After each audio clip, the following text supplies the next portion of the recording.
आप सभी लोगों का रामजीलाल क्लासेस में स्वागत है। बच्चों, हम लोग बात कर रहे थे पिछले वीडियो में एल्किल हैलाइड की, और एल्किल हैलाइड में हमने एल्किल हैलाइड क्या होते हैं उस पर चर्चा की।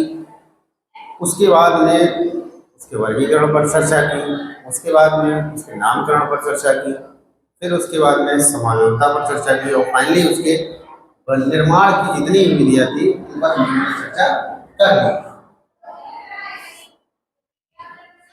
तो बच्चों, निर्माण की विधियों के बाद में आपका अगला टॉपिक कौन सा आता है? आपका अगला टॉपिक आता है उसकी फिजिकल प्रॉपर्टी, भौतिक गुण। तो आज हम लोगों को इस वीडियो में भौतिक और रासायनिक गुणों के विषय में चर्चा करनी है। चलिए स्टार्ट करते हैं बिना किसी देरी के साथ में। क्या आज हम लोगों को पढ़ना है एल्किल हैलाइडों के रासायनिक और भौतिक गुण। चलिए भौतिक गुण की अगर बात करें, भौतिक गुण में बच्चों आपको ध्यान देना, CH3 Br, CH3Cl,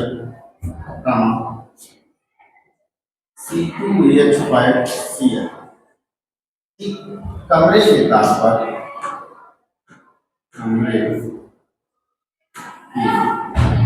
ताप पर क्या है गैस,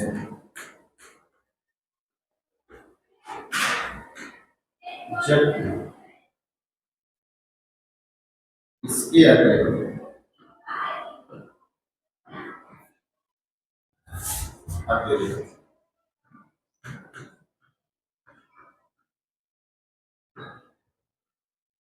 C18 तक ये सभी एल्किल हैलाइड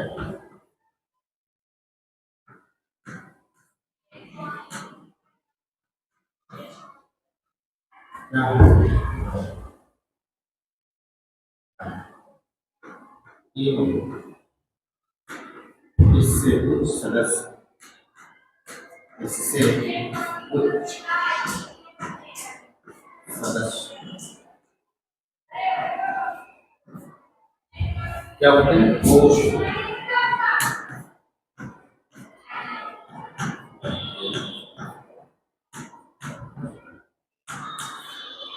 ये आपको मेथिल क्लोराइड, मेथिल ब्रोमाइड और एथिल क्लोराइड, ये तीन ऐसे हैं जो कमरे के ताप पर आपको इस अवस्था में मिलेगी, गैस अवस्था में मिलेगी। इनके अलावा फिर C18 तक के जितने भी एल्किल हैलाइड हैं वो सभी कैसे हैं? द्रव। और C18 से ऊपर वाले जो सदस्य होते हैं वो कैसे होते हैं? ठोस होते हैं। ये हो गया इसका पहला पॉइंट। अब बात कर लेते हैं सेकंड पॉइंट। सेकंड पॉइंट तो बच्चों, अगर आप जानते हो एल्किल हैलाइड में दो पार्ट होते हैं। एल्किल हैलाइड में दो पार्ट, एक एल्किल और एक हैलाइड। तो अगर हम क्या करें, इसको समान रखें और इसको भिन्न भिन्न करें, मतलब जैसे मान लीजिए सपोज दैट हमने यहाँ पर CH3 रखा और X के स्थान पर हमने Cl रख दिया, दूसरा कंपाउंड लिया जिसमें R के स्थान पर फिर से CH3 ही रखा लेकिन X के स्थान पर Br रख दिया। उसके तीसरी बार हमने R के स्थान पर फिर से CH3 रखा और X के स्थान पर हमने I रख दिया। चौथी बार R के स्थान पर हमने CH3 रखा और X के स्थान पर F रख दिया। कुल मिला के आप देखोगे कि आप आर का स्थान तो फिक्स किए हो, मतलब आर के स्थान में जो आना है उसका तो स्थान निश्चित है, परंतु एक्स का स्थान आप भिन्न भिन्न कर रहे हो। तो आप इसमें आर को समान रखते हुए, तो मतलब समान एल्किल समूह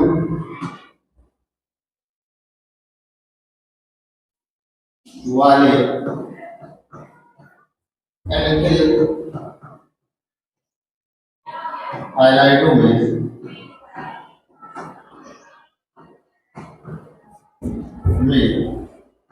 हाइड्रोजन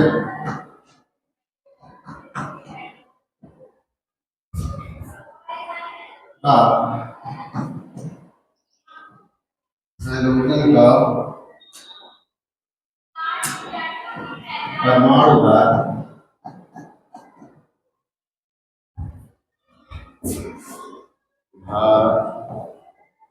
बढ़ने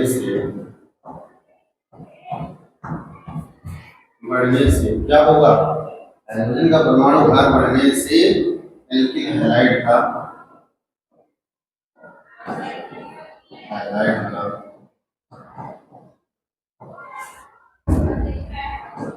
क्वथनांक बढ़ता है। ठीक है, जैसे आप देखते हो आर आई क्वथनांक सबसे ज्यादा होगा, उससे कम आर बी आर, उससे कम आर सी एल और सबसे कम आर एल। क्यों? क्योंकि यहाँ पर एल्किल कैसा है, जो जो यहाँ पर आर है वही यहाँ पर है, वही यहाँ पर है, वही यहाँ पर है, मतलब आर का स्थान फिक्स। अगर यहाँ पे शीर्ष करें तो यहाँ पे शीर्ष करें, यहाँ पे शीर्ष करें, यहाँ पे शीर्ष करें, यहाँ से कोई फर्क, यहाँ भी, यहाँ भी, यहाँ भी सब है। तो आर का स्थान समान है, लेकिन यक्स यहाँ पर ये आयोडीन है, इसका परमाणु भार होता है 127, ये Br है, इसका 80 होता है, इसका 35 होगा। तो आप देख रहे हो कंटिन्यू हाइड्रोजन का परमाणु भार क्या हो रहा है? घट रहा है। जब हाइड्रोजन का परमाणु क्रमांक घटेगा, परमाणु भार घटेगा, तो परमाणु भार घटने से इनका क्वथनांक भी घटता है। ये हो गई आपकी दूसरी बात। अब इसके बाद में हम बात करेंगे तीसरी। अब इस बार हमने किसको समान लिया था? एल्किल। अब की बार हम X को समान ले रहे हैं, हाइड्रोजन को समान ले रहे हैं और एल्किल की पोजीशन मेंटेन करेंगे। ठीक है, समान हाइड्रोजन परमाणु वाले एल्किल हैलाइड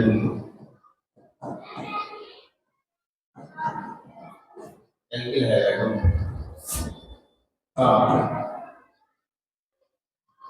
समान हाइड्रोजन परमाणु वाले एल्किल हैलाइड का क्वथनांक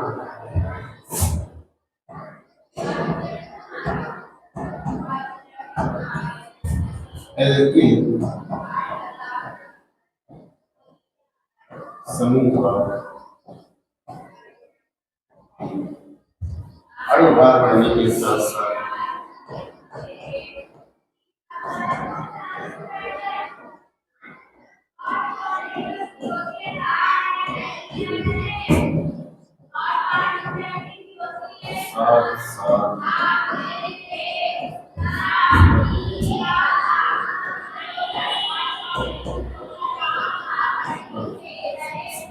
इस्तेमाल में हमने ये लिया CH3I, दूसरा लिया हमने CH3CH2I। इसमें आप देख रहे हो, क्या देख रहे हो? इसमें आप देख रहे हो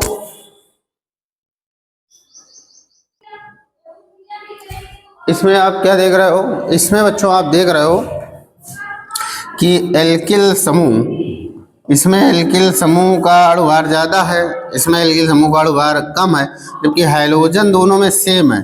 तो जब सेम हैलोजन हो तो एल्किल समूह का अणु भार बढ़ने से क्या होता है?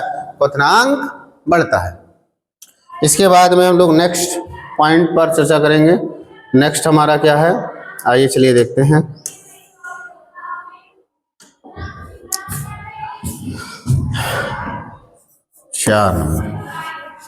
चौथा नंबर ये है कि एल्किल हैलाइडों में शाखन की प्रवृत्ति बढ़ने पर, एल्किल हैलाइडों में शाखन की प्रवृत्ति बढ़ने पर अणु भार क्वथनांक क्या होता है? घटता है। तो लिखेंगे एल्किल हैलाइडों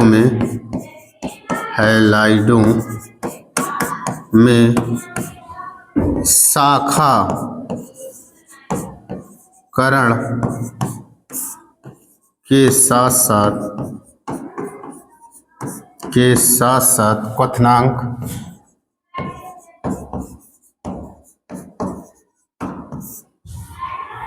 घटता है।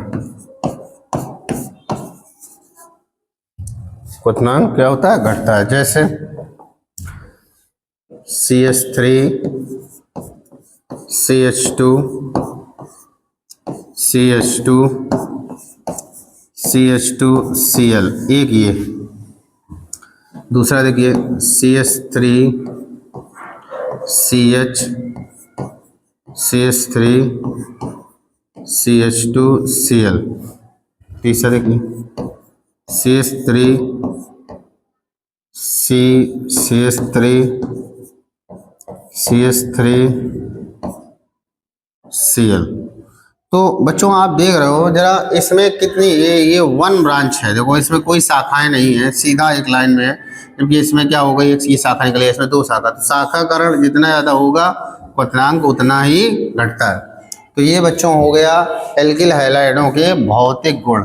इसको हम छोटा कर दे रहे हैं ताकि आप लोग इसका स्क्रीनशॉट ले सकें। ठीक है बच्चों, आप लोग इसका स्क्रीनशॉट ले लीजिए। जाओ थोड़ा सा इधर और कर दें। हाँ बच्चों, अब इसका स्क्रीनशॉट ले लीजिए और अच्छे से प्रिपेयर कर लीजिए। इसके बाद में हम लोग चलते हैं आगे हम लोगों को पढ़ना है एल्किल हैलाइडों के भौतिक गुणों के बाद में हम लोग बात करेंगे एल्किल हैलाइडों के रासायनिक गुणों पर, रासायनिक गुणधर्मों पर। तो चलिए एल्किल हैलाइडों के रासायनिक गुण को हम लोग पढ़ना स्टार्ट करते हैं बच्चों। चलिए एल्किल हैलाइडों के रासायनिक गुण, तो हम लोग डालेंगे रासायनिक गुणधर्म।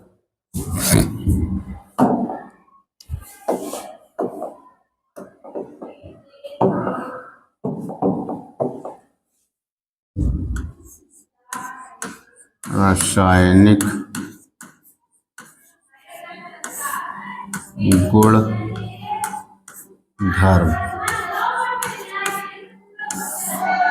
रासायनिक गुणधर्म। तो बच्चों अगर हम बात करें एल्किल हैलाइडों के रासायनिक गुणधर्म की, तो एल्किल हैलाइडों में आप देखते हो कि जो हैलोजन एटम होता है वो कार्बन से जुड़ा होता है। यानी भाई एल्किल हैलाइड का फार्मूला क्या होता है? RX लिखते हैं, RX। R का मतलब है यहाँ पर कार्बन है, कार्बन है, क्या है यहाँ पर? कार्बन है। और कार्बन से आपका हैलोजन एटम जुड़ा हुआ है। तो कहने का मतलब है हमें बात करनी है C सिंगल बॉन्ड X की। तो आप बच्चों जानते हो X के स्थान पर कोई हैलोजन आना है और C के स्थान पर कार्बन है। तो आपको पता है कि इन दोनों की विद्युत ऋणात्मकताओं में काफी अंतर होता है। X की विद्युत ऋणात्मकता C की विद्युत ऋणात्मकता से काफी अधिक होती है। तो इनकी विद्युत ऋणात्मकता में अंतर होता है और विद्युत ऋणात्मकता के अंतर के कारण ये जो साझे के इलेक्ट्रॉन होते हैं, ये वाले जो साझे के इलेक्ट्रॉन है, ये इनको क्या करता है, जो अधिक विद्युत ऋणीय एटम है वो अपनी ओर अट्रैक्ट कर लेता है। तो इस इलेक्ट्रॉनों को अपनी ओर कौन खींचेगा? इस इलेक्ट्रॉनों को खींचेगा अपनी ओर X। कौन खींचेगा?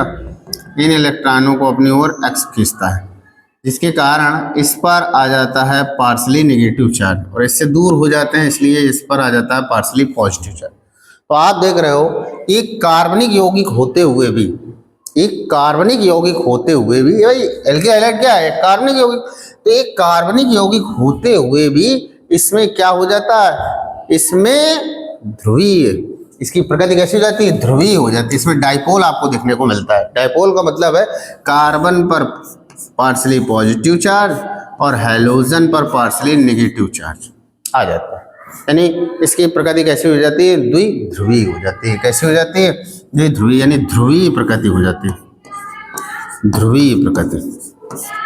और बच्चों जब भी ध्रुवीय प्रकृति होती है तो उसकी रिएक्टिविटी यानी क्रियाशीलता भी बढ़ जाती है। तो बच्चों यहाँ पर आप देख रहे हो हेलो एल्केन में, हेलो एल्केन के जितने भी आप पढ़ोगे, हेलो एल्केन में जितने भी रिएक्शन, तो आप देख रहे हो इसके पहले आपने एल्केन भी पढ़ा होगा, क्लास 11th में आप लोगों ने एल्केन भी पढ़ा होगा।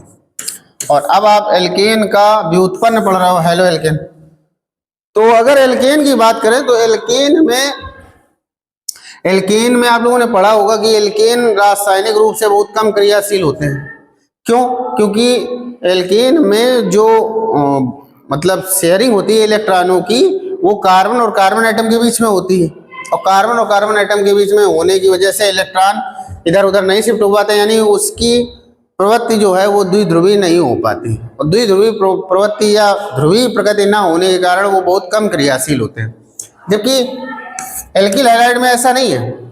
एल्किल हैलाइड में ऐसा बिल्कुल भी नहीं है। एल्किल हैलाइड में क्या है, एल्किल हैलाइड में कार्बन और हैलोजन की विद्युत ऋणात्मकताओं में अंतर होने के कारण साझे के इलेक्ट्रॉन हैलोजन एटम अपनी तरफ खींच लेता है, जिसके कारण उस पर पार्शली नेगेटिव चार्ज हो जाता है और कार्बन एटम पर पार्शली पॉजिटिव चार्ज आ जाता है। इस कारण इसकी प्रकृति कैसी होती है, ध्रुवीय। और ध्रुवीय प्रकृति होने के कारण ये बहुत ज्यादा क्रियाशील हो जाता है एल्केन की तुलना में। तो एल्केनों की तुलना में एल्किल हैलाइड बहुत ज्यादा क्रियाशील है।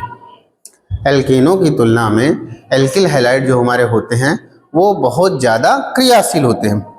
उनकी क्रियाशीलता का बच्चों कारण क्या है, कारण उनका यही है कि उनकी प्रकृति कैसी होती है, ध्रुवीय होती है। कैसी होती है, ध्रुवीय होती है। कैसी होती है, ध्रुवीय होती है।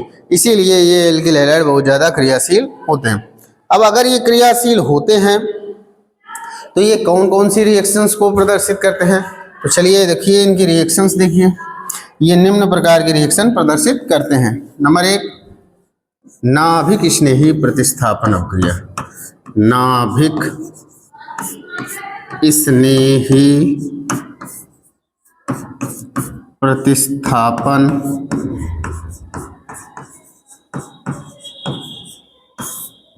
अपक्रिया। नाभिक स्नेही प्रतिस्थापन अपक्रिया। दूसरा बच्चों बीटा निराकरण अपक्रिया। दूसरा होता है बीटा निराकरण अपक्रिया। बीटा निराकरण अभिक्रिया। बीटा निराकरण अपक्रिया। तीसरा बच्चों, तीसरा धातुओं के साथ क्रिया। धातुओं से क्रिया।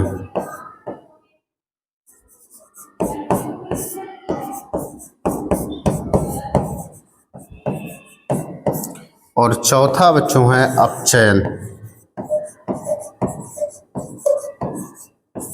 तो बच्चों एल्किल हैलाइड जो होते हैं ये निम्न 4 प्रकार की अपक्रियाएं प्रदर्शित करते हैं। कौन कौन सी, एक तो हो गई नाभिक स्नेही प्रतिस्थापन अपक्रिया, एक हो गई बीटा निराकरण अपक्रिया, एक हो गई धातुओं से क्रिया और एक हो गई अपचयन अपक्रिया। तो इतने प्रकार की अपक्रियाएं प्रदर्शित करते हैं। कौन प्रदर्शित करता है, एल्किल हैलाइड। कौन करता है, एल्किल हैलाइड। आइए चलिए इसके आगे बात करते हैं। चलो बारी बारी से एक एक चीज समझते हैं। हम लोग सबसे पहले पढ़ेंगे, क्या पढ़ेंगे, सबसे पहले बच्चों हम लोगों को पढ़ना है, क्या पढ़ना है, सबसे पहले बच्चों हम लोगों को पढ़ना है नाभिक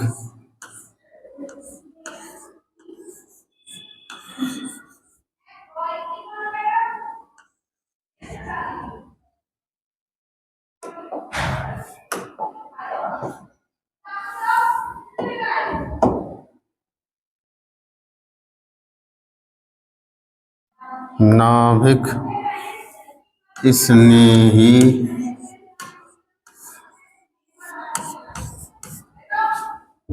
प्रतिस्थापन।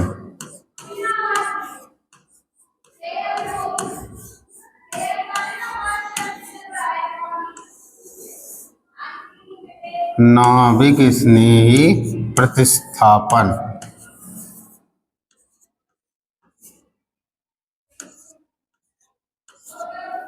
अच्छा, नाभिक स्नेही प्रतिस्थापन अपक्रिया आपको पढ़नी है। क्या पढ़नी है, नाभिक स्नेही प्रतिस्थापन अपक्रिया पढ़नी है।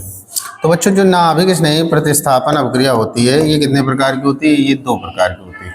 कितने प्रकार की होती है, 2 प्रकार की। नाभिक स्नेही प्रतिस्थापन अपक्रिया कितने प्रकार की होती है, 2 प्रकार की। एक होती है एकाणुक नाभिक स्नेही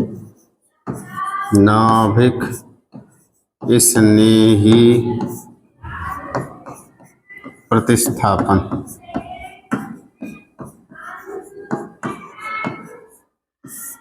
एकाणुक नाभिक स्नेही प्रतिस्थापन, इसको बच्चों शॉर्टकट में कहते हैं SN1। क्या कहते हैं, SN1। और दूसरी होती है द्विअणुक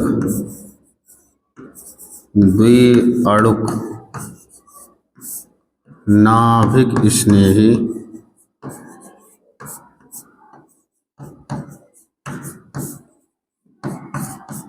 प्रतिस्थापन।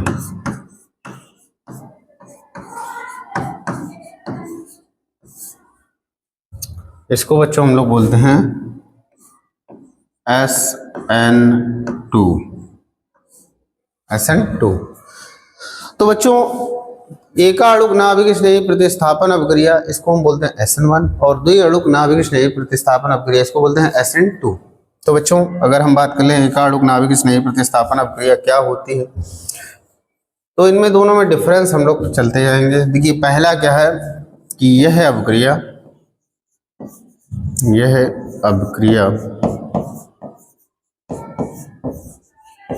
कितने पदों में संपन्न होती है? यह अपक्रिया दो पदों में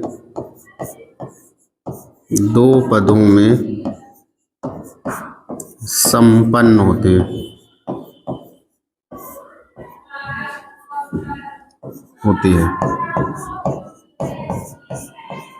कितने पदों में संपन्न होती है? दो पदों में। इधर देख लीजिए, यह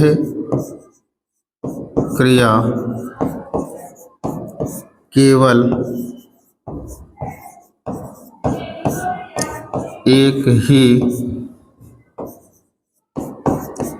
पद में संपन्न होते हैं।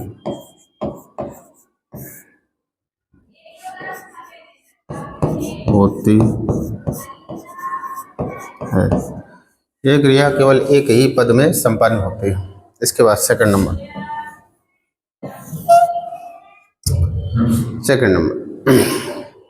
इसमें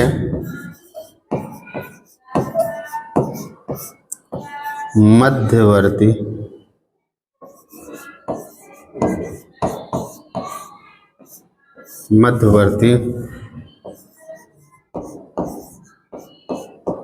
कार्बोनियम आयन बनता है।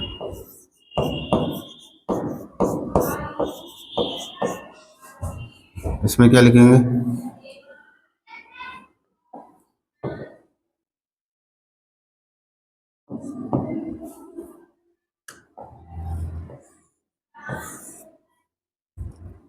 इसमें मध्यवर्ती कार्बोनियम आयन बनता है। इसमें क्या होता है? इसमें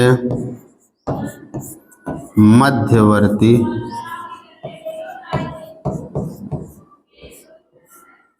संक्रमण अवस्था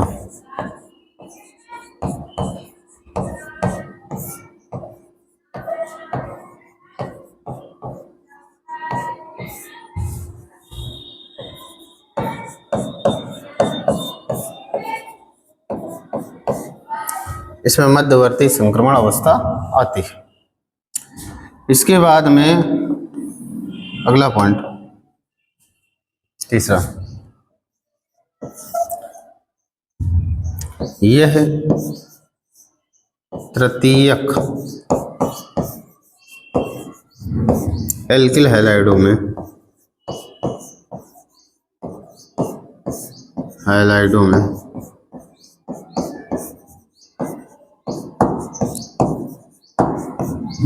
आसानी से होती है।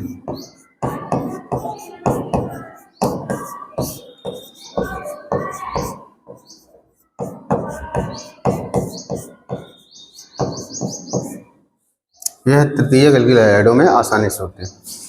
इसमें क्या लिखेंगे? यह मीथिल हैलाइडों में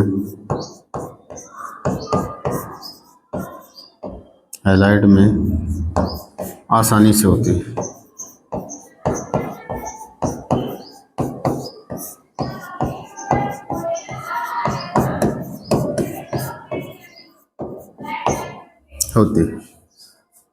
इसके बाद में नंबर 4, इसमें नाभिक स्नेही प्रबल अथवा दुर्बल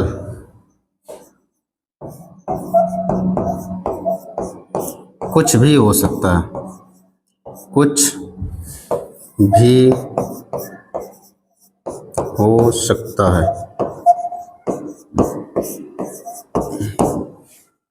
इसमें क्या लिखेंगे? इसमें नाभिक स्नेही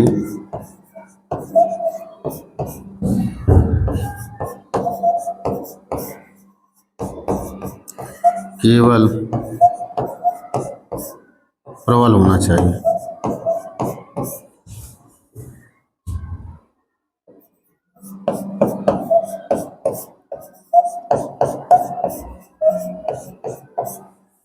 इसमें नाभिक स्नेही कैसा होना चाहिए? केवल प्रबल होना चाहिए। इसके बाद में अगला पॉइंट 5 नंबर बच्चों, इसमें ये है, क्या है 5वां नंबर? इसका वेग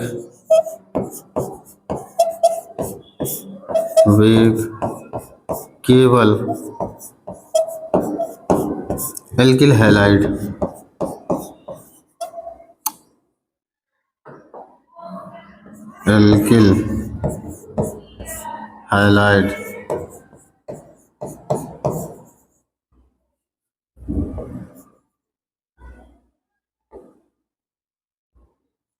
की सांद्रता पर निर्भर करता।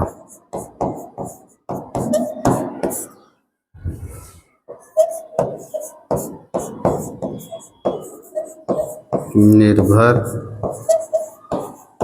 करता है। इसमें क्या लिखोगे?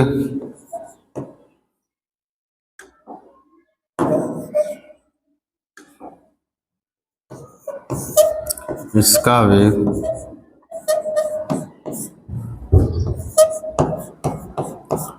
एल्किल हैलाइड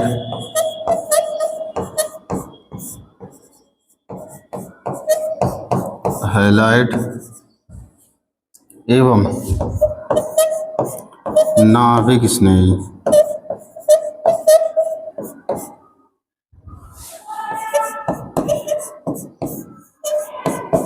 दोनों पर निर्भर करता।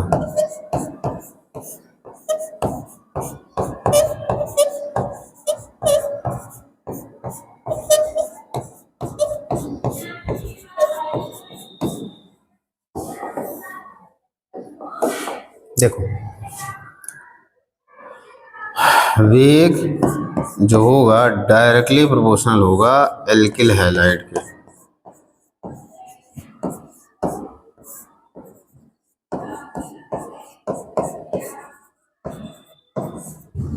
इसका जो वेग होगा वो डायरेक्टली प्रोपोर्शनल होगा एल्किल हैलाइड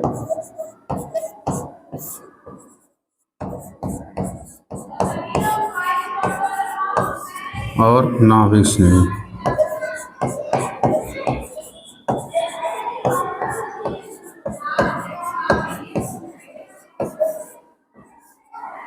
दोनों पर निर्भर करता।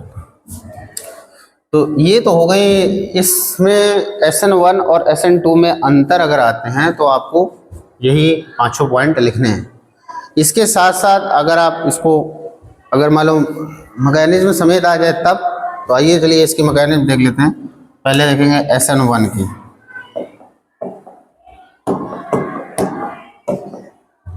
SN1 होता क्या है बच्चों? SN1 को जरा समझो। जैसे ये C सिंगल बॉन्ड X, यहाँ पर कौन सी एल्किल हैलाइड होना चाहिए? तृतीयक होनी चाहिए। तो चलिए एक R आपका यहाँ, दूसरा R यहाँ, तीसरा R यहाँ, 3 R। अब बच्चों यहाँ पर ध्यान देना कि कार्बन और हाइड्रोजन में मोर इलेक्ट्रोनेगेटिव कौन है? मतलब साझेक इलेक्ट्रॉनों को अपनी ओर कौन आकर्षित करेगा? किसकी क्षमता ज़्यादा होती है, X की C की? तो आंसर है X की। तो ये साझेक इलेक्ट्रॉनों को अपनी ओर कौन खींचेगा? X खींचेगा। कौन खींचेगा, एक्स खींचेगा, जिसके कारण इस पर पार्शली नेगेटिव आ जाता है और कार्बन पर पार्शली पॉजिटिव आ जाता है। अब बच्चों देखिए यहाँ पर जो C और X के बीच में जो सिंगल बॉन्ड था उसके इलेक्ट्रॉन कौन खींच रहा था, हैलोजन, जिसकी वजह से हैलोजन पर क्या आ गया, नेगेटिव आ गया और कार्बन पर क्या आ गया, पॉजिटिव। लेकिन ये बॉन्ड अभी टूटा नहीं है, ये बॉन्ड टूटा नहीं है। हो क्या रहा है कि इस बॉन्ड के इलेक्ट्रॉनों का ज्यादा इस्तेमाल कौन कर रहा है, हैलोजन, क्योंकि हैलोजन के पास में पहुंच चुके हैं। कार्बन इनका इस्तेमाल कम कर पा रहा है। तो होता क्या है, जैसे ही बच्चों कोई नाभिक स्नेही, जैसे ही कोई इसको नाभिक स्नेही दिखता है, इसको कार्बन एटम को, जैसे ही कोई नाभिक स्नेही इसको दिखता है, कोई न्यूक्लियोफाइल्स इसको दिखा, वैसे ही ये क्या करता है, इस बॉन्ड को ब्रेक कर देता है। जैसे ही कोई न्यूक्लियोफाइल्स इसको दिखा वैसे ही कार्बन इस बॉन्ड को ब्रेक कर देता है और इस बॉन्ड को ब्रेक करके क्या बना लेगा, R single bond C, single bond R, single bond R, और इस पर आ जाएगा पॉजिटिव चार्ज। और चूंकि ये इलेक्ट्रॉन अपनी ओर अट्रैक्ट कर रहा था इसलिए इलेक्ट्रॉन इस पर शिफ्ट हो जाएंगे, तो एक्स पर आ जाएगा नेगेटिव चार्ज और इलेक्ट्रॉन भी आ जाएंगे। ये समझो। देखिए पहले से बता रहे हैं कि यहाँ पर सी और एक्स के बीच में जो बॉन्ड था, जो बॉन्ड के इलेक्ट्रॉन थे, चूंकि साझा हो रहा था, जितना इस्तेमाल ये करता उतना ही इस्तेमाल ये करता, लेकिन इसकी विद्युत ऋणात्मकता अधिक होने के कारण ये क्या करता है, साझे के इलेक्ट्रॉनों को अपनी ओर अट्रैक्ट कर लेता है, अपनी ओर खींच लेता है। जब अपनी ओर खींच लेगा तो लाभ किसको मिल रहा है, इलेक्ट्रॉनों का, एक्स को, और इसको बहुत कम लाभ मिल रहा है। इसलिए जैसे इसको कोई दूसरा न्यूक्लियोफाइल्स दिखाई देता है, कोई भी न्यूक्लियोफाइल्स दिखाई दे, वैसे ये क्या करता है, इस बॉन्ड को ब्रेक कर देता है। अब बॉन्ड ब्रेक करने के बाद में इसके ऊपर आ गया पॉजिटिव चार्ज, एक्स के ऊपर आ गया नेगेटिव चार्ज। अच्छा, पॉजिटिव चार्ज का मतलब क्या है, पॉजिटिव चार्ज का मतलब है इस कार्बन के पास में इलेक्ट्रॉनों की कमी हो गई, और अगर इलेक्ट्रॉनों की कमी उसके पास में बनी रहेगी तो ये अनस्टेबल हो जाएगा, मतलब खत्म हो जाएगा। लेकिन यहाँ पर आप देखिए इस कार्बन से एक नहीं बल्कि कितने आर जुड़े हैं, 3 आर जुड़े हैं, एक ये और एक ये और एक ये तीनों आर जो होते हैं ये हमेशा प्लस आई इफेक्ट शो करते हैं, मतलब जिससे जुड़े होते हैं उसको इलेक्ट्रॉन प्रोवाइड करते हैं। जो आर होता है ये इलेक्ट्रॉन डोनेटिंग एजेंट होता है, इलेक्ट्रॉन रिच फैमिली से आता है, इलेक्ट्रॉन डोनेटिंग एजेंट है, तो जिससे अटैच होता है उसको इलेक्ट्रॉन प्रोवाइड कराता रहता है। तो यहाँ पर देखो आर इलेक्ट्रॉन प्रोवाइड करा रहा है, कितने आर हैं यहाँ पर, 3 आर हैं, तीनों आर क्या करेंगे, इसको इलेक्ट्रॉन प्रोवाइड कराएंगे। तो तीनों जगह से इसको क्या करेगा, इलेक्ट्रॉन मिलेगा, तो इसे पॉजिटिव चार्ज का एहसास नहीं होगा और ये स्टेबल रूप से बना रहेगा, यानी स्थायी ये बना स्थायी कार्बोनियम आयन, कार्बोनियम आयन, ये स्थायी कार्बोनियम आयन बना। ठीक है बच्चों, क्या बना, स्थायी कार्बोनियम आयन। और अब ये जब आपका स्थायी कार्बोनियम आयन बन गया है, अब इसके बाद में ये स्थायी carbonium ion R single bond C, single bond R, single bond R, और इस पर प्लस। अब ये क्या करेगा, अब ये न्यूक्लियोफाइल से रिएक्ट कर लेगा, ये न्यूक्लियोफाइल से रिएक्ट कर लेगा और न्यूक्लियोफाइल से रिएक्ट करके बना लेगा R single bond C, single bond R, single bond R, single bond N U, ये बना लेगा। ठीक है बच्चों, तो कितने स्टेप में हुई रिएक्शन, 2 स्टेप में हुई, फर्स्ट सेकंड, 2 स्टेप में आपकी ये रिएक्शन कंप्लीट हुई। SN1 तो आपको बताया था SN1 2 स्टेप में कंप्लीट होती है। इसमें अगर बच्चों ये तृतीयक हैलाइड ना होता, सपोज ये तृतीयक हैलाइड ना होता, यहाँ आर ना होकर यहाँ पर H होता, तो H है, तो H तो आपको पता है कि इलेक्ट्रॉन ना तो देता है ना ही इलेक्ट्रॉन ग्रहण करता है, तो अगर यहाँ पे H होता तो ये इसको इलेक्ट्रॉन ना मिल पाते, और इलेक्ट्रॉन ना मिल पाते तो क्या होता भैया, पूरा पॉजिटिव चार्ज इस पर हावी हो जाता और ये अनस्टेबल होकर खत्म हो जाता, फिर आगे रिएक्शन ही ना बढ़ पाती। तो इस रिएक्शन को आगे बढ़ाने के लिए तृतीयक एल्किल हैलाइड है अगर, तो 3 जगह से इसे इलेक्ट्रॉन मिलेंगे, मतलब पॉजिटिव चार्ज का एहसास नहीं होगा, ये स्थायी कार्बोनियम आयन बनेगा जो कि आगे पार्टिसिपेट कर लेता है। इतनी बात समझ में आ गई। तो यहाँ से जब ये कार्बोकैटायन बन गया तो उसके बाद में फाइनली हो गया। तो देखो इसमें हमने लिखाया था कि यह अभिक्रिया 2 पदों में होती है, तो 2 पदों में है। ये भी लिखाया था कि तृतीयक एल्किल हैलाइडों में आसानी से होती है, तो तृतीयक एल्किल हैलाइड में आसानी से क्यों होती है, इसको भी समझा दिया। अब इसके बाद में बच्चों हमने बताया था इसमें मध्यवर्ती क्या बनता है, कार्बोनियम आयन। तो देखो मध्यवर्ती कार्बोनियम आयन बना है कि नहीं बना, इसके बाद में इसमें हमने बताया था नाभिक स्ट्रॉन्ग या वीक कोई भी हो सकता है, यानी प्रबल या दुर्बल कोई भी हो सकता है। तो चाहे ये प्रबल हो चाहे दुर्बल, इसको तो अपने से बस साझा करना है, तो चाहे प्रबल हो चाहे दुर्बल हो, ये आसानी से इससे रिएक्ट कर लेता है। तो ये हो गई SN1 की मैकेनिज्म, यानी SN1 क्रियाविधि। ये SN1 क्रियाविधि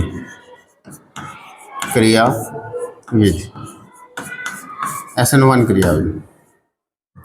अब बच्चों अगर हम बात करें SN2 की, चलिए SN2 क्रियाविधि, SN2 क्रियाविधि। SN2 क्रियाविधि में क्या होता है, देखिए इसमें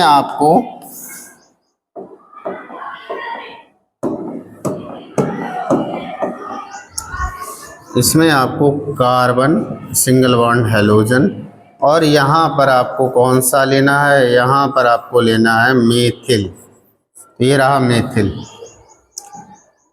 अब इस मेथिल पर आपको न्यूक्लियोफाइल्स की रिएक्शन, देखो फिर से वही कहना है बच्चों, जरा ध्यान देना।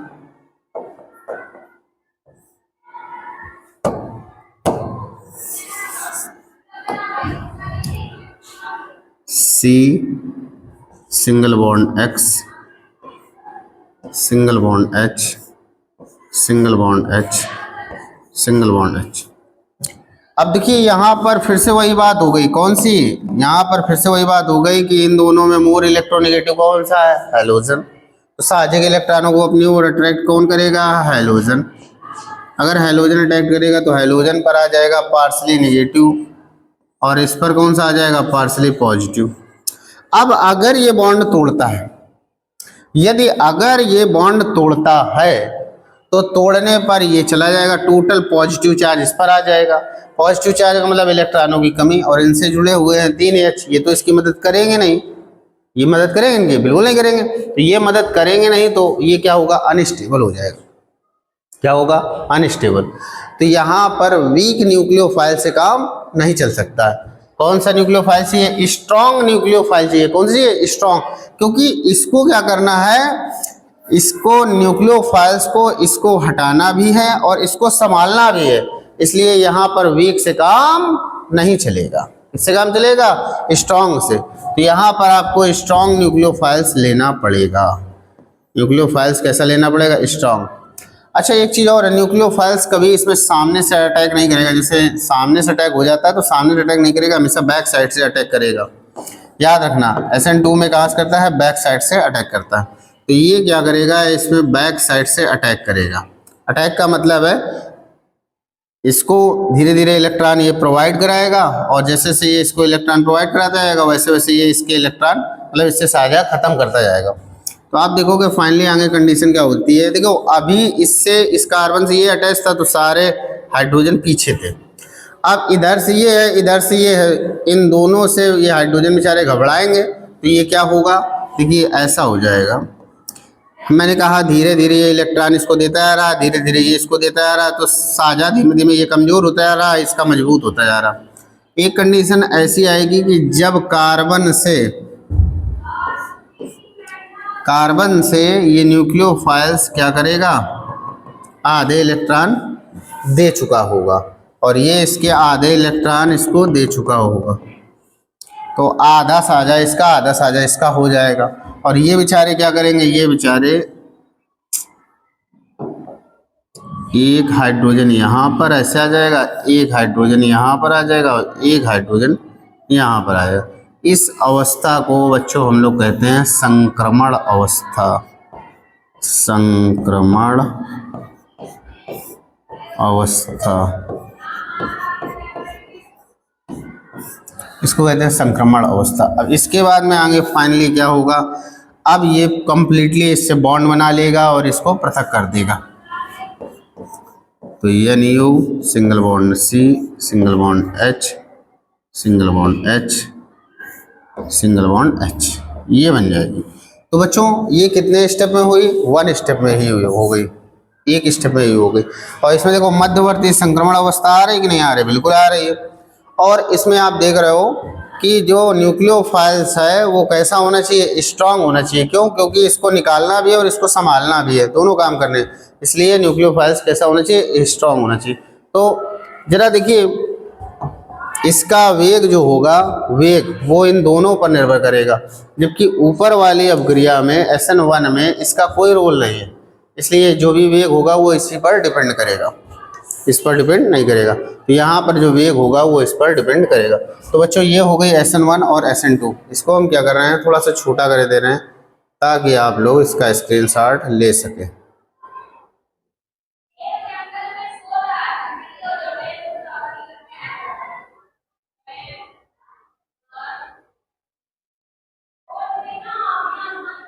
देखो दिख रहा है, इतना स्क्रीनशॉट ले लीजिए पहले। दिख रहा है सही से, आ रहा है कि नहीं आ रहा? नहीं आ रहा, रुक जाओ थोड़ा सा बढ़ाते हैं इसको।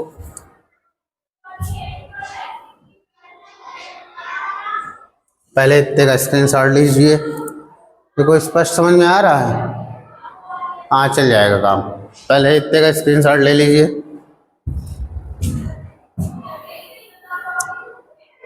अब बच्चों इसका स्क्रीनशॉट ले लीजिए, ले लीजिए, क्योंकि ये इम्पॉर्टेंट टॉपिक है, पेपर में अक्सर ये पूछा जाता है।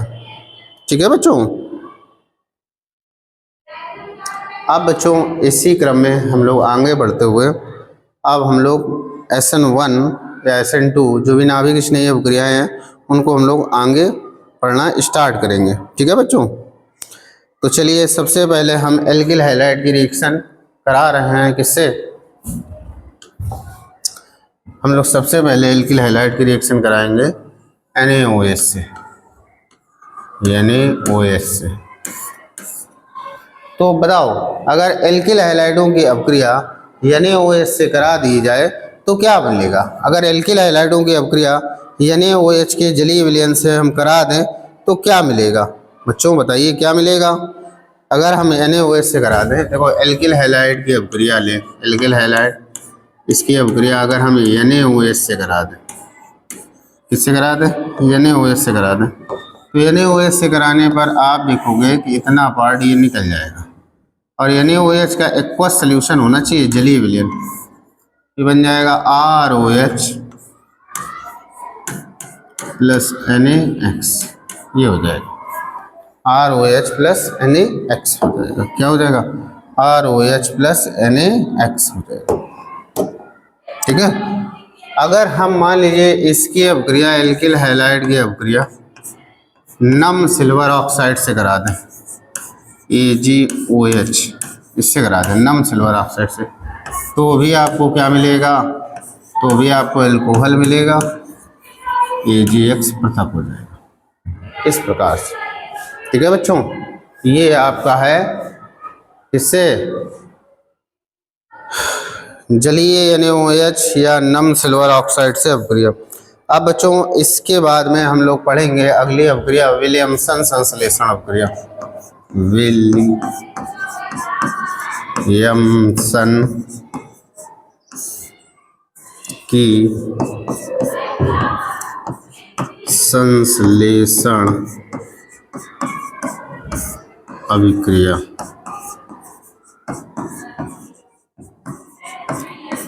ये बच्चों क्या होती है विलियमसन की संश्लेषण अपक्रिया? इसमें क्या होता है, एल्किल हैलाइड की अपक्रिया, इसकी एल्किल हैलाइड की अपक्रिया सोडियम एल्कोक्साइड से कराई जाती है। सोडियम एल्कोक्साइड या कोई धातु एल्कोक्साइड, जरूरी है सोडियम हो, कोई भी धातु एल्कोक्साइड हो, तो किसी धातु एल्कोक्साइड से कराने पर होता क्या है बच्चों, होता ये कि इतना ये पार्ट यहाँ से निकल जाता है और जब इतना निकल जाएगा तो बनेगा क्या बच्चों? यहाँ से बनेगा ROR। क्या बनेगा? ROR plus NaX। ये हो जाएगा, ये बना ईथर बना। क्या बना? ईथर बना। ठीक है। तो विलियमसन सिंथेसिस में क्या होता है, एल्किल हैलाइड की अपक्रिया सोडियम एल्कोक्साइड से कराने पर ईथर बनता है। क्या बनता है? ईथर बनता है। क्या बनता है? ईथर बनता है। क्या बनता है? ईथर बनता है। चलिए अब इसके बाद में हम लोग पढ़ेंगे अगली रिएक्शन। बच्चों अब हमें पढ़ना है AgCN और KCN से अभिक्रिया, AgCN और KCN से अभिक्रिया।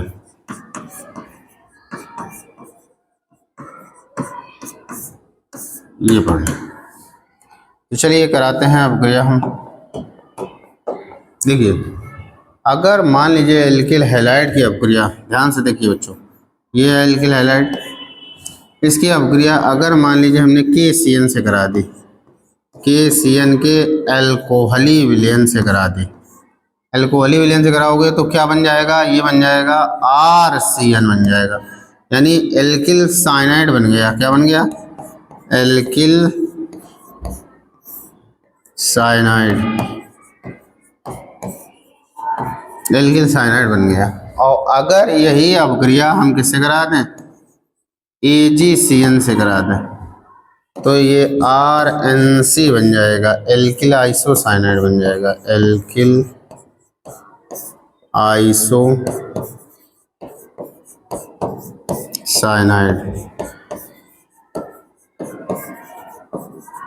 ये बन जाएगा। तो बच्चों आप लोगों ने देखा कि अगर एल्किल हैलाइडों की अभिक्रिया किससे करा दी जाए, KCN के अल्कोहली विलयन से करा दी जाए तो एल्किल साइनाइड बनता है।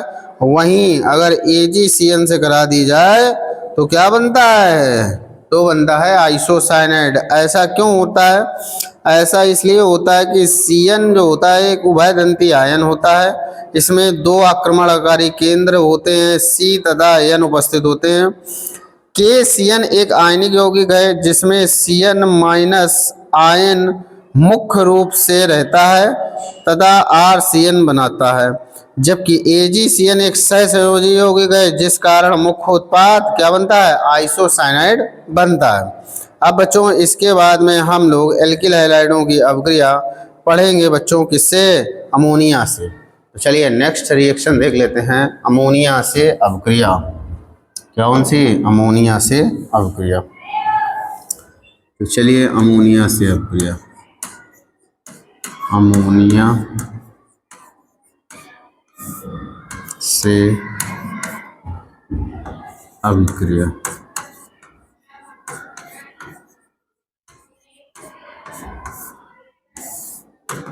अमोनिया से अभिक्रिया, अमोनिया से अभिक्रिया। बच्चों अगर हम एल्किल हैलाइड की अभिक्रिया अमोनिया से कराएं, किससे कराएं बच्चों, अमोनिया से कराएं, तो हम देखेंगे एमीन बनता है। क्या बनता है, एमीन बनता है। चलिए NH3 और NH3 दो मॉलिक्यूल्स ले लिए। जब रिएक्शन कराओगे तो यहाँ से आप जो R को देख रहे हो, ये वाला R अटैच हो जाएगा इस NH2 से, और क्या बन जाएगा, RNH2 बन जाएगा। क्या बन जाएगा, RNH2, और ये सभी जुड़ जाएंगे प्लस NH4X बन जाएगा। ये बना बच्चों प्राथमिक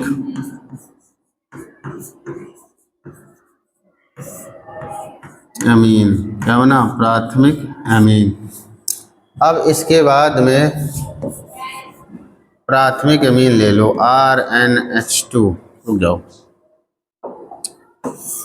पहले तो आप एल्किल हैलाइड ले लो RX प्लस HNHRS, ये कौन सा प्राथमिक अमीन। जब इनकी रिएक्शन कराओगे तो इतना पार्ट ये अलग हो जाएगा, और यहाँ से बन जाएगा, क्या बन जाएगा, R2NH बन जाएगा प्लस HX अलग हो जाएगा। ये बना आपका कौन सा अमीन, द्वितीयक बना। कौन सा बना, द्वितीयक। और ये भी बता रहे हैं आपको N के पास में क्या होते हैं, लोन पेयर होते हैं, लोन पेयर होते हैं।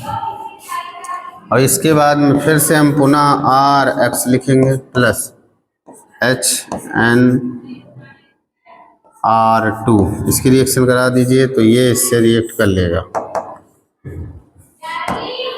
और क्या बनाएगा, R3N प्लस HX, ये बना तृतीयक अमीन, तृतीयक अमीन, अमीन अब इसके बाद में तृतीयक अमीन को यहाँ लिख दो R3N प्लस RX। तो आपको पता है कि X मोर इलेक्ट्रोनेगेटिव होता है, जिसकी वजह से इस पर पार्शली नेगेटिव, इस पर पार्शली पॉजिटिव। इसको चाहिए इलेक्ट्रॉन, N के पास में इलेक्ट्रॉन होते हैं तो N इसको इलेक्ट्रॉन देकर अपने से जोड़ लेगा। ये R4N, N पर आ जाएगा पॉजिटिव चार्ज और X पे आ जाएगा नेगेटिव चार्ज। ये तो चतुष्क अमोनियम लवण बना, चतुष्क अमोनियम लवण बना। क्या बना? चतुष्क अमोनियम लवण बना। तो आप लोग इसका स्क्रीनशॉट ले लीजिए बच्चों, चतुष्क अमोनियम लवण बन गया। अब इसके बाद में हम लोगों ने अब हमें रिएक्शन पढ़नी है एल्कोहलिक KNO2 और AgNO2 से अभिक्रिया। अच्छा बच्चों, क्या होगा अगर हम एल्कोहलिक KNO2 से अभिक्रिया कराएं तो, और एल्कोहलिक AgNO2 से अभिक्रिया कराएं तो अगर बच्चों हम KNO2 से अभिक्रिया कराते हैं, किससे अभिक्रिया कराते हैं बच्चों? KNO2 से अभिक्रिया कराते हैं तो एल्किल नाइट्राइड बनता है। क्या बनता है? एल्किल नाइट्राइड बनता है। चलिए आइए देख लेते हैं। देखो ये रहा हमारा एल्किल हैलाइड। इस पर अगर हम रिएक्शन KNO2 की कराते हैं, KNO2 या KNO2 ऐसे लिखोगे ना KNO2, तो इस पर प्लस इस पर माइनस, तो ये इस पर प्लस इस पर माइनस, तो ये अटैच हो जाएगा इससे, ये अटैच हो जाएगा इससे, तो RONO बन जाएगा। ये बना एल्किल नाइट्राइट, नाइट्राइट बना। क्या बना? Alkyl nitrite. और वहीं अगर इसकी रिएक्शन आप AgNO2 से करा दोगे तो AgNO2 में N पार्टिसिपेट करेगा, तो ये बन जाएगा RNO2। इस प्रकार से बनेगा, RNO2 बनेगा। ये नाइट्रो एल्केन बना, नाइट्रो एल्केन बना, ये नाइट्रो एल्केन बना। क्या बना? Nitro alkene. तो आप लोगों ने देखा कि अगर एल्किल हैलाइड की अभिक्रिया किससे कराते हैं? KNO2 से कराते हैं, तो KNO2 से कराने पर क्या बनता है बच्चों? KNO2 से कराने पर एल्किल नाइट्राइड बनता है। वहीं AgNO2 से कराने पर आपको क्या मिला? Nitro alkene. मुख्य उत्पाद के रूप में यही मिलेगा आपको। ठीक है बच्चों। अब इसके बाद में हम लोग नेक्स्ट रिएक्शन करेंगे एल्किल हैलाइड की अभिक्रिया सिल्वर वसी अम्ल के सिल्वर लवण से कराएंगे। तो अगर हम एल्किल हैलाइड की अभिक्रिया वसी अम्ल के सिल्वर लवण से करा दें तो क्या बनेगा? आइए चलिए करा के देख लेते हैं। देखिए एल्किल हैलाइड का फार्मूला तो RX हो गया, वसी अम्ल का AgOOR, ये हो गया वसी अम्ल का सिल्वर लवण। जब इनकी रिएक्शन कराएंगे तो रिएक्शन कराने पर इतना पार्ट ये आपका अलग हो जाएगा और ये बन जाएगा RCOOR प्लस AgX। ये एस्टर बन गया, ये एस्टर बन गया और ये सिल्वर हैलाइड बन गया। तो आप लोगों ने देखा, क्या देखा? आप लोगों ने देखा बच्चों कि अगर हम एल्किल हैलाइड की अभिक्रिया किससे कराते हैं? वसी अम्ल के सिल्वर लवण से कराते हैं तो हमें एस्टर मिलता है। अब इसके बाद में बच्चों हम लोग बात करेंगे निराकरण अभिक्रियाओं की। चलिए निराकरण अभिक्रियाएं आप लोग देख लीजिए कि निराकरण अभिक्रियाएं क्या होती हैं, उन पर भी चर्चा हम लोग कर लेते हैं। चलिए अब हेडिंग डालेंगे हम लोग निराकरण अभिक्रियाएं। निराकरण अभिक्रियाएं।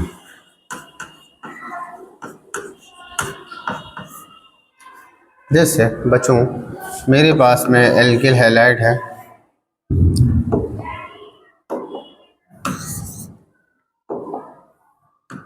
CH3 सिंगल बॉन्ड CH2X, ये एल्किल हैलाइड है।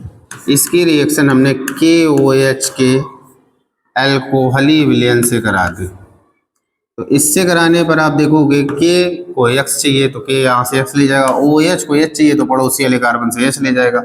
तो आपको उत्पाद मिलेगा CH2 double bond CH2 plus KX अलग हो जाएगा, H2O अलग हो जाएगा। तो ये बना आपका क्या, एल्कीन बना।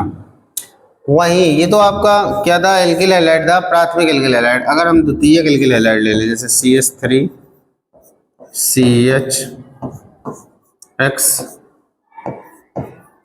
CH3 ये है। अब अगर हम इस पर KOH के एल्कोहली विलयन की अभिक्रिया करा दें तो यहाँ से क्या होगा, एक सेकंड, थोड़ा सा एल्किल हैलाइड में परिवर्तन करेंगे। यहाँ पर हम CH3 single bond CH2 single bond CH ये ले रहे हैं। अब यहाँ पर बच्चों सेटजेफ नियम लगेगा। कौन सा,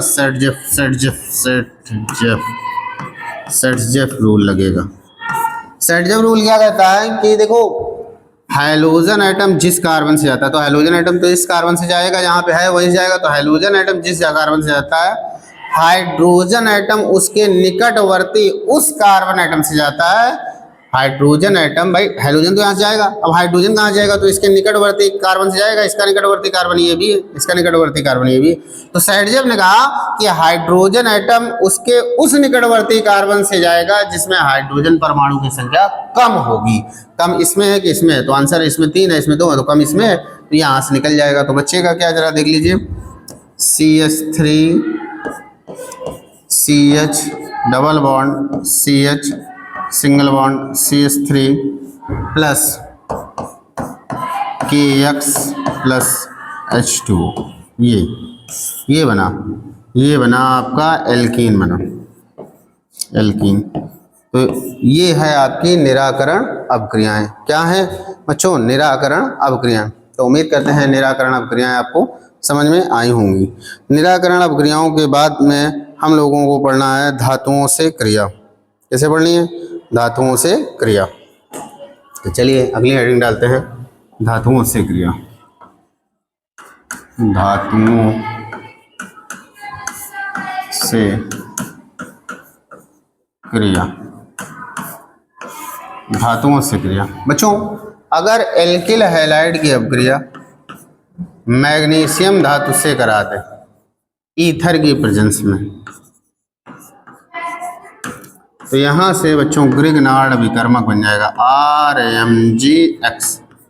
ये बना, ग्रिग्नार्ड अभिकर्मक बन जाएगा। इसके साथ साथ एक बहुत ही फेमस रिएक्शन है वुड्ज अभिक्रिया। वुड्ज अभिक्रिया क्या है, आओ चलो इसको भी देख लेते हैं। इसमें क्या होता है, एल्किल हैलाइड की अभिक्रिया, एल्किल हैलाइड की अभिक्रिया सोडियम धातु से शुष्क ईथर की उपस्थिति में कराने पर, शुष्क ईथर की उपस्थिति में कराने पर एल्कीन प्राप्त होता है। क्या प्राप्त होता है, एल्कीन प्राप्त होता है। इस अभिक्रिया को हम लोग वुड्ज फिटिंग अभिक्रिया कहते हैं। फिर से एक बार समझ लीजिए, एल्किल हैलाइड की अभिक्रिया सोडियम धातु से शुष्क ईथर की उपस्थिति में कराने पर एल्कीन प्राप्त होती है। इस अभिक्रिया को हम लोग क्या कहते हैं, वुड्ज अभिक्रिया। क्या कहते हैं, वुड्ज अभिक्रिया। अब हम लोगों को फ्रैंकलैंड अभिक्रिया पढ़ ली। इसमें भी बच्चों यही है, एल्किल हैलाइड की अभिक्रिया जिंक धातु से, एल्किल हैलाइड की अभिक्रिया किसे करा दो, जिंक धातु से शुष्क ईथर की उपस्थिति में कराने पर, किसकी उपस्थिति में, शुष्क ईथर की उपस्थिति में कराने पर इसमें भी बच्चों क्या बनेगा, इसमें भी वही बनेगा, क्या, एल्कीन बनेगा।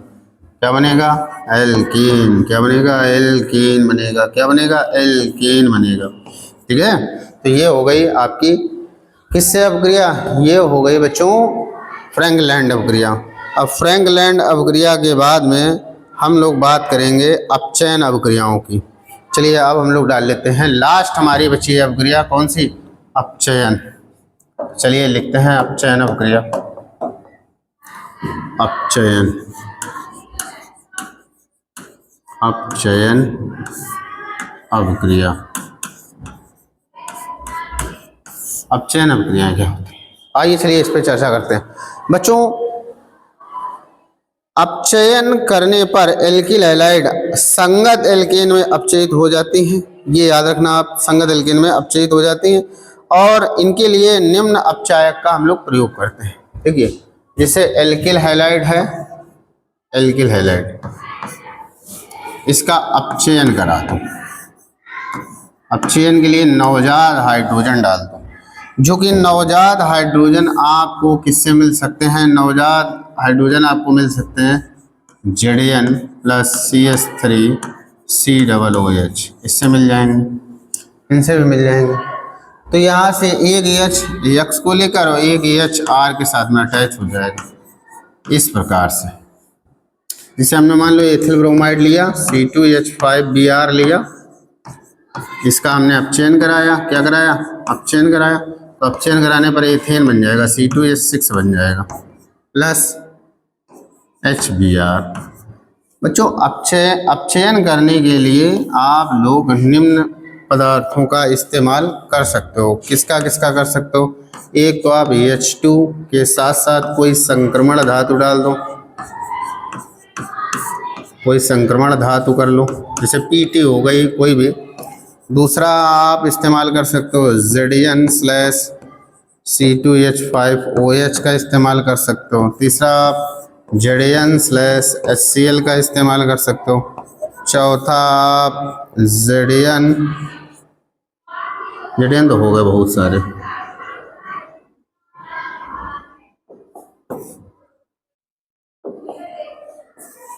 चौथा बच्चों Sn/HCl का इस्तेमाल कर सकते हो। पांचवा बच्चों लिथियम एल्यूमिनियम हाइड्राइड का इस्तेमाल कर सकते हो। लिथियम एल्यूमिनियम हाइड्राइड के साथ साथ ईथर का भी प्रयोग करके आप लोग। इसके अलावा छठवां बच्चों लाल फास्फोरस और HI का भी इस्तेमाल कर सकते हो। और सातवां बच्चों Na/C2H5OH का भी प्रयोग कर सकते हो। तो इतने बच्चों ये क्या हैं? ये अपचायक हैं। इनका इस्तेमाल करके आप क्या कर सकते हो? एल्किल हैलाइडों को एल्केन में अपचयित करा सकते हो। तो बच्चों कंप्लीटली हम लोगों ने एल्किल हैलाइड की जितनी भी भौतिक गुण थे उनका अध्ययन कर लिया और जितने भी रासायनिक गुण थे उन सभी का बारी बारी से हम लोगों ने अध्ययन कर लिया। बच्चों अगर वीडियो अच्छा लगा हो तो वीडियो को लाइक कीजिए, चैनल को सब्सक्राइब कीजिए, दोस्तों के साथ शेयर कीजिए। Thanks for watching my video.